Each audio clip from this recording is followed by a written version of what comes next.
YouTube. I am Kevin Silva here. I didn't think I was going to post this on this channel, but, I guess I'm going to. This will be probably my last dual video, 3 videos on I am Kevin Silva. I have a new channel, and it's going to be called Kevin Silva Now, and I hope you guys like it a lot. The whole focus of the channel is helping you become a better player, and I am completely dedicated to that. And I don't care if you're a bad player or a good player or whatever. You have credentials, you have tops, you have no tops. You play for fun, you play for competitive.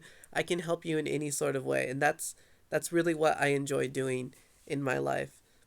Not just helping people play Yu-Gi-Oh, but helping people make their lives easier. And I've seen a lot of people and their little cliques, and I'm not going to say names. I just know that there's a lot of people in the community that are like that, and also in general, people in general are like that, like at high school or whatever. So anyway, um, back to my new channel. It's going to be up in November of 2013, probably the beginning of the month. But I hope you guys subscribe. It's going to be a crazy ride. I know I'm going to be a lot better than most YouTubers because I play the game competitively and I always travel to the events. So you will see me at ARG Circuit, Massachusetts. Now, I don't know if I'm going to do well or not, but here's to hoping I can do well. Patrick Hoban's on fire right now. Some crazy people right now in the tournament scene. So what I've been doing lately is I've been kind of just I have a, I guess, quote unquote Yugioh secretary, Kevin Klein. He is the one person who builds decks extremely well. He builds decks better than Jeff Jones, I have to say. And just because Kevin Klein doesn't have, YCS tops and Jeff does, that doesn't mean anything to me. Especially because if Jeff and Kevin were to play for cards, they would be even 50-50. And that's how you judge it based on. You judge it based on when you're under pressure, can you win?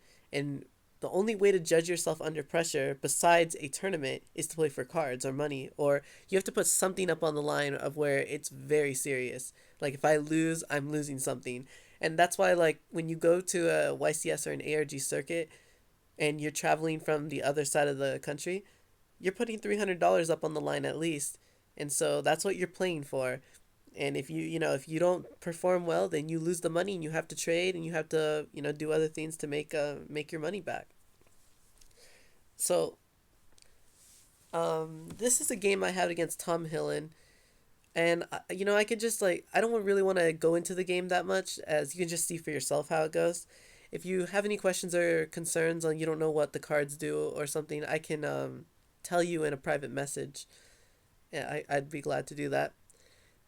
Um, but there's some cool things I'm going to have on my channel, and I'm going to have budget decks that really good budget decks that are cheap. I'll try and make it like $100 or less budget decks that you could take to your regionals, that you could take to your locals, and just dominate there.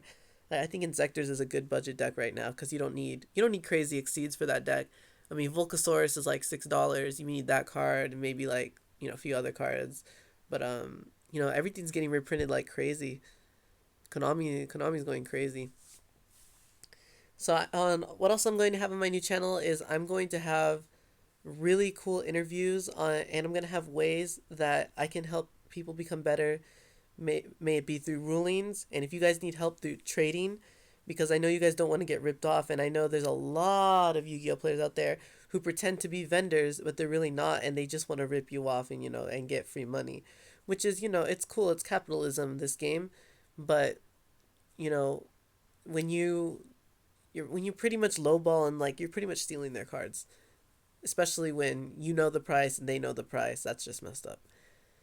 Although, on the other hand, I kind of agree with it at the same time, because when it comes to selling, people need the money and you have the money, and it's like, yeah, pay half for what it's worth to get the money. So, um, I also wanted to say that I really do not like people trying to sell advice. That is one thing I'm going to break free of. I think my advice is as good as any other pros right now.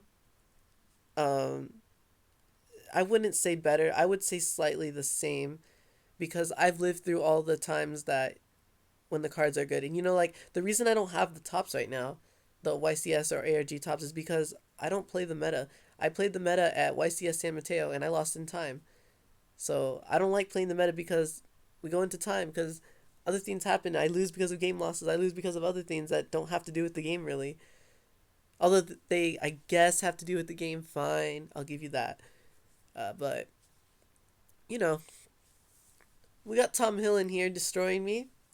Look at him go with his MST. So I have a last ditch effort right now, as you can see. I know my back row's Icarus. He's got his Zen mains, he's got a back row, he's got Hyperion in hand. I mean, what am I gonna do? I made a gigantic misplay with that Chidori. I don't know what I was thinking. I just Chidori thinking I was gonna plus somehow. And I mean, like, if you think about it in the in hindsight, why would I Chidori a? I mean, I would have just attacked over the Venus. I could have summoned another Exceed. But even if I did, he had the Compulse. That's why I think, it, I probably wouldn't have done this play, but I could bounce Harpie Dancer back, discard for Channeler, bring out Harpie Lady 1, and then try to attack over Venus. Oh, well, excuse me. Try to attack over Venus. So bad. It's so bad.